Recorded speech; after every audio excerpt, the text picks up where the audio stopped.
જૂનાગઢ શહેર અને જિલ્લામાં મુશળધાર વરસાદ. ઝાંઝરડા રોડ પરના અંડરપાસમાં ભરાયા પાણી. દામોદર કુંડમાં આવ્યા નવા નીર. 2.5 ઇંચ વરસાદમાં માણાવદર જળમગ્ન.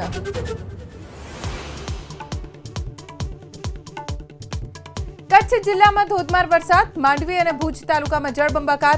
રાજકોટના ગોંડલ, જેતપુર, ધોરાજી સહિત વિસ્તારોમાં ધોધમાર વરસાદને લઈ વહેતા થયા પાણી.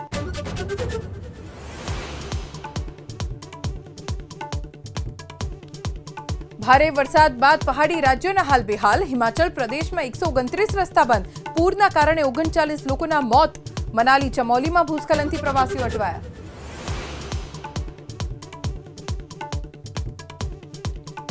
છોટાઉદેપુરમાં વિકાસના દાવાની ખુલી પોલ. રસ્તાના અભાવે કવાંટના પડવા ગામની પ્રસૂતાને 2 કિલોમીટર જોડીમાં લઈ જવાઈ.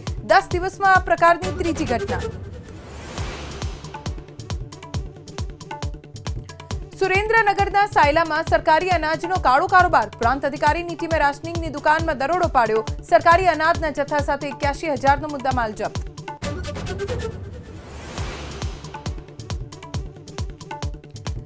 થરા માર્કેટ યાર્ડ ચૂંટણીમાં 97.5% મતદાન. આવતીકાલે મતગણતરી. ભાજપ સામે ભાજપની પેનલ મેદાનમાં. 10 ખેડૂત અને 4 વેપારી વિભાગની બેઠક પર મતદાન.